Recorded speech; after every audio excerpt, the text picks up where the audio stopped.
यारी कोतवाली चालान काट देंगे 50 पर मोटरसाइकिल का, एक नहीं था यहाँ से। कितने राउंड फायरिंग हुई होगी? 18 तो कारतूस पड़े धरती में, और कुछ में भी हो गया, कुछ बंदूक में भी 18 तो धरती में पड़े। 32 साल के अंकित बलियान की शूटिंग केस में एक एक कर कई राज खुलते हुए जा रहे हैं। स्कॉर्पियो से खींचकर शूटरों ने गोली मारी, 5 गोली पेट और सिर पर लगी है। पुलिस का शुरुआती तौर पर मानना है जो शूटर्स बाइक पर आपको दिखाई पड़ रहे हैं ये वापस हरियाणा भाग चुके हैं, क्योंकि जहां पर फायरिंग हुई है वहां से हरियाणा बॉर्डर महज 15 किलोमीटर दूर है। तो पुलिस का मानना है कि शूटर्स गोली मारने के लिए बॉर्डर क्रॉस करते हैं, गोली मारकर वापस बॉर्डर के पार चले जाते हैं। लेकिन इन्वेस्टिगेशन जैसे जैसे आगे बढ़ रही है पता लग रहा है ये एक बदला लिया गया है एक गैंग के द्वारा। बाकायदा सोशल मीडिया पे पोस्ट भी किया गया है, हम दिखाएंगे इस डिकोडिंग क्राइम के जरिए। लेकिन उससे पहले जानिए कि इस लड़ाई के पीछे असली जड़ क्या थी। ये जो तस्वीर आप अपनी स्क्रीन पर अभी देख रहे हैं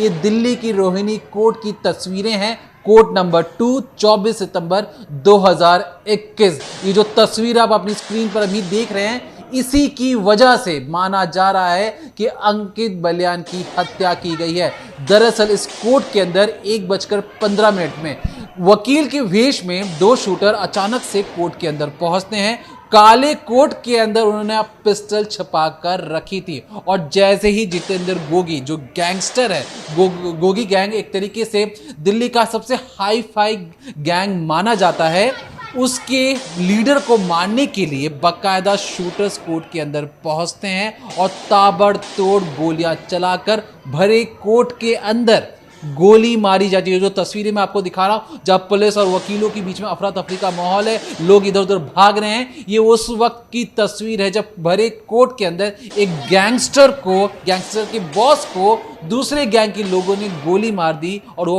फरार हो जाते हैं, कोई कुछ कर नहीं पाता है। इसके बाद कई तरीके के सिलसिले शुरू हो पड़ते हैं, सोशल मीडिया पे पोस्ट किए जाते हैं और एकाएक लगभग 5 साल बाद अंकित बलियान का नाम उस केस से किस तरीके से जुड़ता है। क्या वो जो गलतियां थी जो गैंग मेंबर्स हैं अब खुले तौर पर सामने आकर कह रहे हैं कि अंकित बलियान को ये गलती कतई ही नहीं करनी चाहिए थी और इस वजह से गैंग के लोगों ने अंकित बलियान को गोलियों से भून डाला है, बाकायदा जिम्मेदारी ली है। लेकिन बात करेंगे कि इस जो गैंग पीछे रहकर जो काम कर रहा है कौन है, जितेंद्र गोगी कौन है, तिल्लू ताजपुरिया कौन है, जिसकी हत्या जो सोचिए भरे कोर्ट के अंदर जब हत्या हो जाती है उसका गैंग फैसला करता है कि हम तिहाड़ के अंदर भी हत्या करेंगे। फिर बाकायदा पोस्ट किया जाता है कि कोई तिहाड़ में बैठा हो, कोई सड़क पर घूम रहा हो, कोई घर के अंदर बैठा हो, हर किसी को ढूंढ कर मारा जाएगा। और यही कहा जा रहा है कि बदला लेने के लिए यह गैंग इस तरीके से काम कर रहा है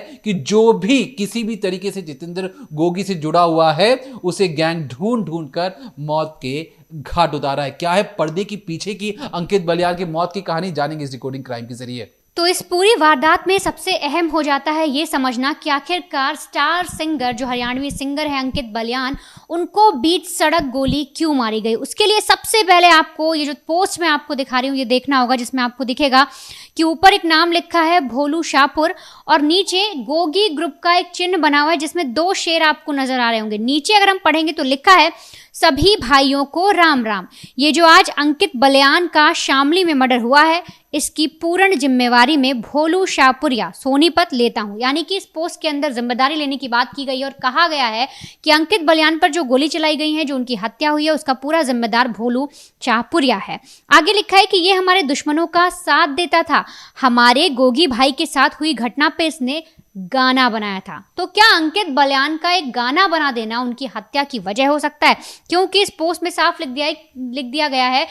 कि जो गोगी के खिलाफ होगा वो इस ग्रुप के खिलाफ भी होगा और कहा गया है कि अंकित बलियान उनके दुश्मनों के साथ मिले थे और गाना बना दिया था। आगे लिखा गया है कि हमारे दुश्मनों का आपराधिक कामों के साथ देता था, इसका अंजाम इसको मिल गया है। जो भी हमारे दुश्मनों का साथ देगा उन सब का यही हाल किया जाएगा। अभी शुरुआत है, सबका नंबर आएगा। नीचे लिखा है wait and watch, hashtag Gogi भाई, हैशटैग फजे भाई, हैशटैग गोगी ग्रुप। तो इस तरीके से जो पोस्ट सामने आया, इसकी भी जो पुलिस है वो जांच कर रही है इंस्टाग्राम पे जो पोस्ट है कि क्या सच में ये पोस्ट किसी ने ऐसे ही कर दिया या सच में उसका कोई बहुत बड़ा रीजन है। क्योंकि आपने तमाम तरीके से देखा होगा जब सिद्धू मूसेवाला की हत्या की गई थी तो कितने भी जब गैंगस्टर्स इस तरह से किसी हत्याकांड को अंजाम दे रहे हैं तो उसके बाद बाकायदा वो एक पोस्ट करते हैं जिसके बाद पता लगता है कि आखिर जिम्मेदारी ले कौन रहा है और किसने हत्या करवाई, चाहे वो लॉरेंस ग्रुप हो, चाहे वो गोल्डी बरार का हो जाए, चाहे वो कोई भी ग्रुप हो। तो यहाँ पर भी आप देखेंगे गोगी ग्रुप ने इस पूरी चीज़ की जिम्मेदारी ली है। लेकिन आखिर गोगी ग्रुप अंकित बालियान से इतना खफा क्यों था? तो जैसा कि आपको शुरुआत में दीपक ने एक तस्वीर दिखाई थी जिसमें आप देख रहे हैं कि 24 सितंबर 2021 को रोहिणी कोर्ट में गोलियां चली थी जहां पर गोगी पर अटैक किया गया था। दिल्ली के सबसे बड़े जो आप यूँ समझिए बहुत बड़ा गैंगस्टर का एक पूरा ग्रुप था जिसका लीडर था गोगी। तो जब उस पर गोली चलती है तो गोली कहाँ पर चली थी? कोर्ट के अंदर। ये पूरा मामला था साल 2021 का।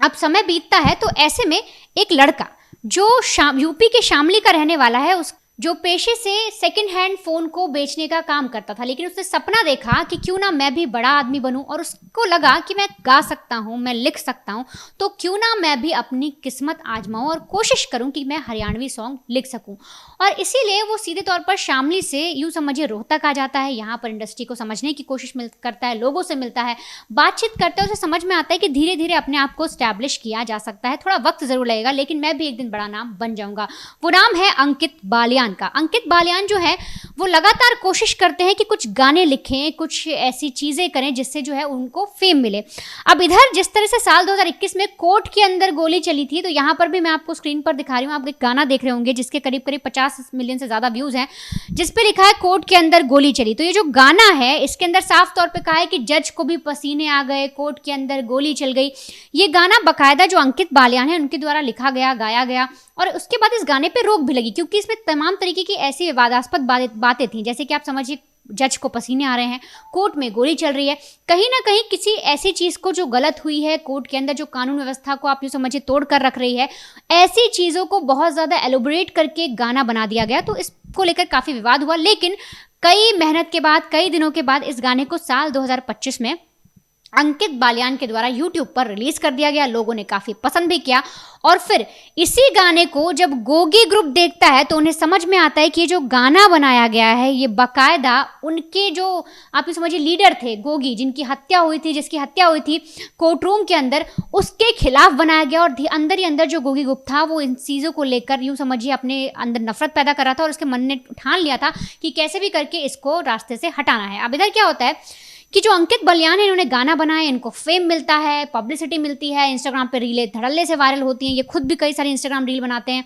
अब इसके बाद चीज़ें ऐसी बिगड़ती हैं क्योंकि लगातार ये चीज़ें सामने आ रही, जो उनके पेरेंट्स हैं वो भी बता रहे हैं कि जब ये म्यूजिक इंडस्ट्री में काम कर रहे थे तो कुछ ऐसे सिंगर्स थे जिनके साथ इनकी थोड़ी सी अनबन हो जाती है किसी चीज़ को लेकर, और अनबन इस तरह से बढ़ जाती है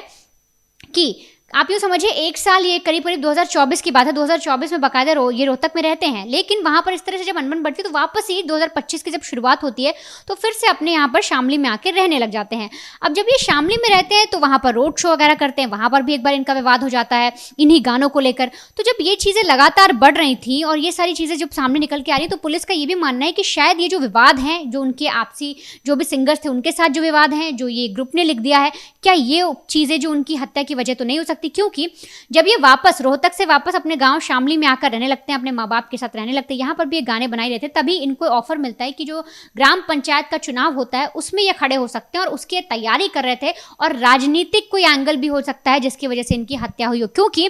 जब जो अगर आपको पूरा मामला समझाया जाए तो कल जब शाम को ये जिम जाते हैं और जो आपने जिम की तस्वीरें भी देखी थी जहाँ पर जिम कर भी रहे थे,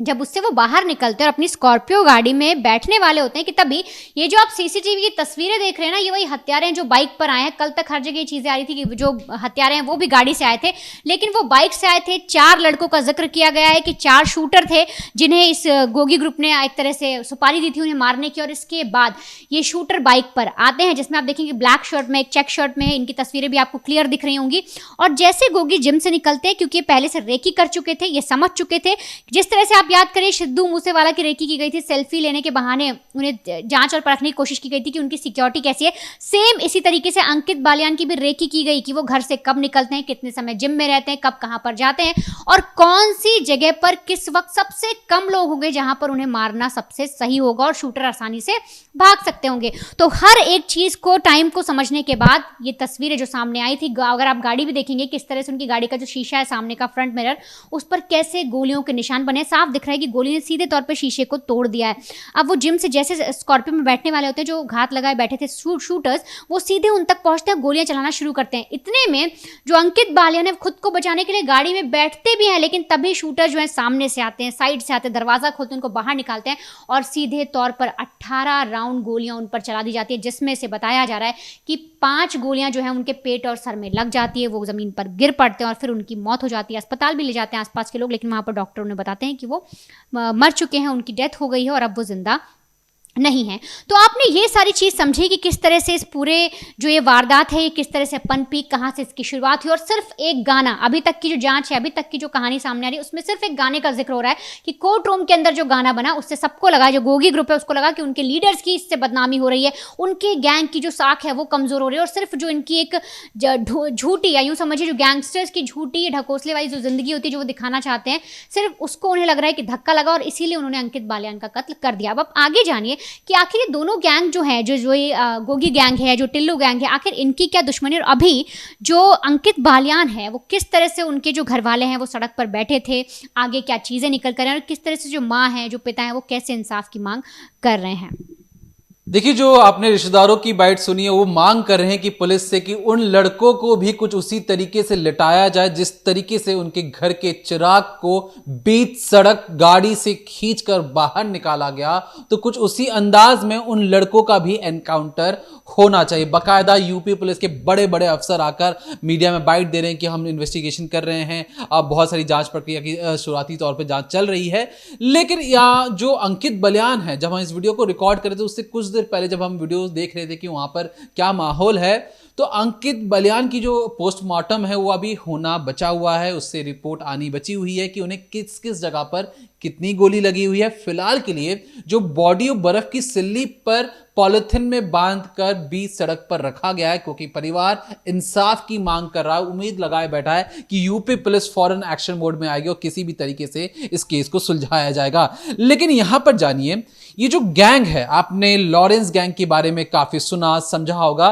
लेकिन ये जो गैंग है किस तरीके से काम करता है ये आपको जानना और समझने की जरूरत है। दरअसल जब पहली बार जब एनकाउंटर या कहें कोर्ट के अंदर जब गोली मारी गई थी जितेंद्र गोगी को, तो उसके बाद वो जो गैंग है बाकायदा सोशल मीडिया पर पोस्ट करता है, जो मैं आपकी स्क्रीन पर भी दिखा रहा हूं, इस पर बाकायदा लिखा जाता है गोगी गैंग के द्वारा,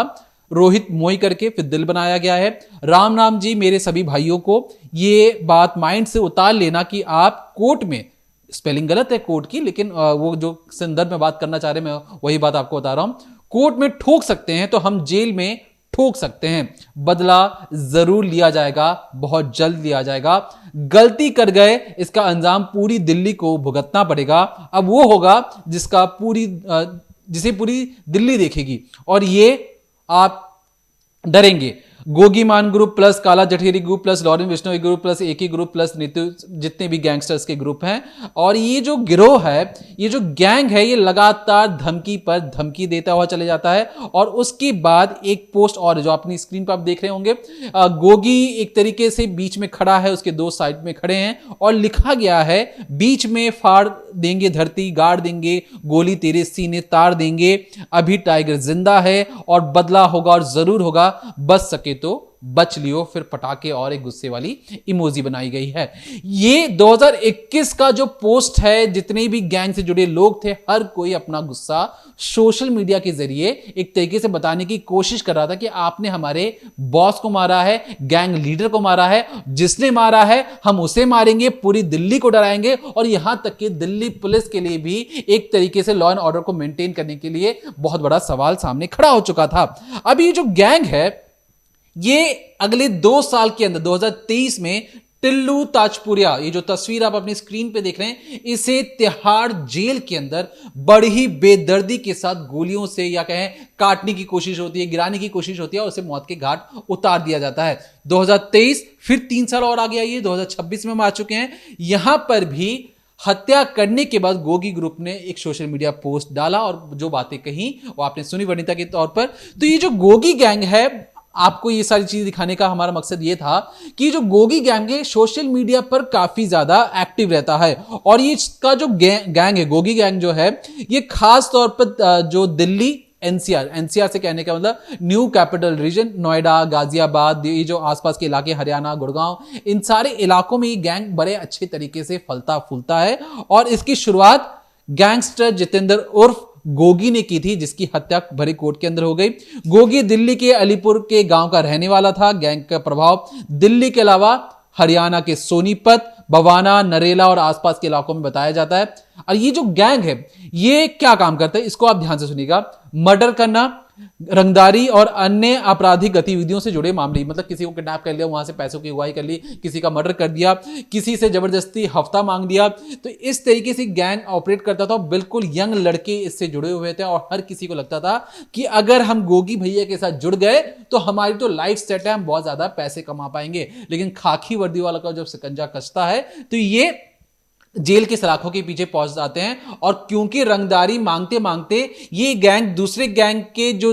जमीन है या दूसरे गैंग के इलाके में जब उगाही करने पहुंचता है तो उस गैंग से इनका झगड़ा हो जाता है। और इसीलिए दिल्ली के अंदर 2 सबसे बड़े गैंग थे, टिल्लू ताजपुरिया का गैंग और गोगी गैंग। अब टिल्लू गैंग के साथ जब दुश्मनी होगी, क्योंकि गोगी गैंग बार बार टिल्लू गैंग के एक तरीके से जो उनका जो दखल वाला जो इलाका था उसके अंदर पहुंचता था और इस वजह से इनके बीच में झगड़ा शुरू होता है। गोगी गैंग का सबसे ज्यादा जो दुश्मनी थी और सबसे ज्यादा जिससे दिक्कत होती थी वो था सुनील ताजपुरिया उर्फ टिल्लू गैंग से ही होता था। दोनों गैंग के बीच की जो शुरुआती दुश्मनी थी करीब 2010 में शुरू हो चुकी थी। और ये जो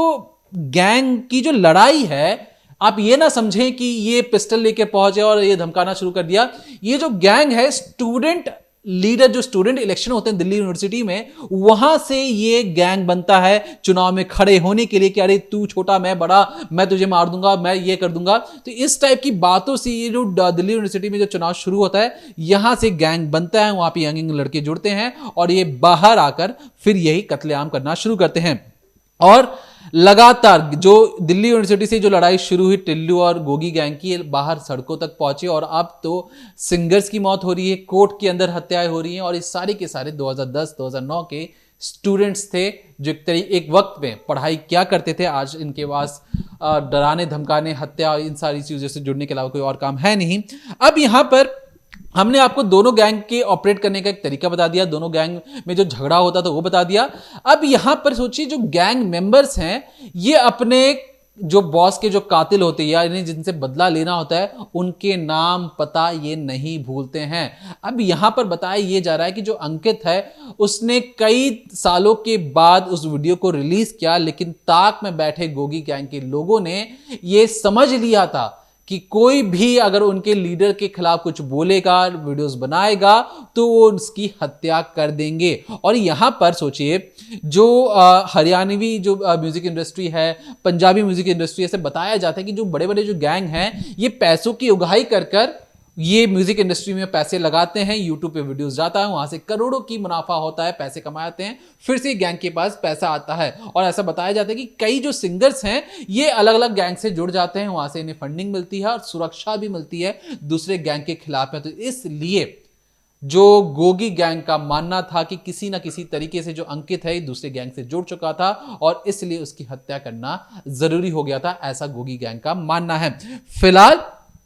पुलिस ये समझना चाह रही कि क्या गोगी गैंग ने पब्लिसिटी स्टंट के लिए तो कहीं इस सोशल मीडिया पोस्ट को तो नहीं डाला, या फिर ये जो अंकित है, अंकित की कहानी एक और निकलकर सामने ये है कि ये 2018 तक तो सेकेंड हैंड फोन बेचने का काम कर रहा था, लेकिन ये वापस यहां पर शामली आ जाता। तो शामली ये क्यों आया था? तो दरअसल पता ये लगा कि वहां पर एक और सिंगर के साथ इसकी दुश्मनी हो चुकी थी, कहासुनी हो चुकी थी, और इसलिए ये उस जगह पर ना रहकर शामली पर रहता था और यहीं से अप डाउन करता था काम के सिलसिले में। और यही वजह थी कि पुलिस को शक है कि या कहीं भटकाने की कोशिश तो नहीं की जा रही है सोशल मीडिया की पोस्ट के द्वारा कि गोगी गैंग की तरह की पब्लिसिटी मिल जाएगी, हमारा गैंग जिंदा है, हमारा गैंग बहुत ज्यादा नाम कमा रहा है, और इसके पीछे कोई और ही कहानी, कोई और दुश्मनी हो। पुलिस धमकियों से लेकर फोन कॉल डिटेल्स या कौन कौन उसे धमकाने की कोशिश करता, हर एक डिटेल निकालने की कोशिश करे, समझना चाह रही है कि दुश्मन आखिर है कौन। पर्दे के पीछे रहकर एक फेसबुक पर 3-4 लाइनें लिख देना, उससे यह कह देना कि हमने मरवाया था, इससे काफी नहीं होता है। शूटर्स कैसे आए, कैसे घुसे, कहां पर प्लानिंग की, कहां से पिस्टल लिया, और इतने आसानी से गोली मारने के बाद उनके पास एग्जिट रूट पहले से रोड मैप तैयार था कि कहां से आना है, कहां से भागना है। ये हर एक चीज बिल्कुल प्लानिंग के तहत हुई है। तो इसलिए पुलिस भी फूक फूक कर कदम रख रही है और समझना चाह रही है कि असली मकसद आखिर क्या था। फिलहाल के लिए देखते रहिए decoding crime, Monday to Friday शाम 7:30 बजे, ओनली ऑन क्राइम तक।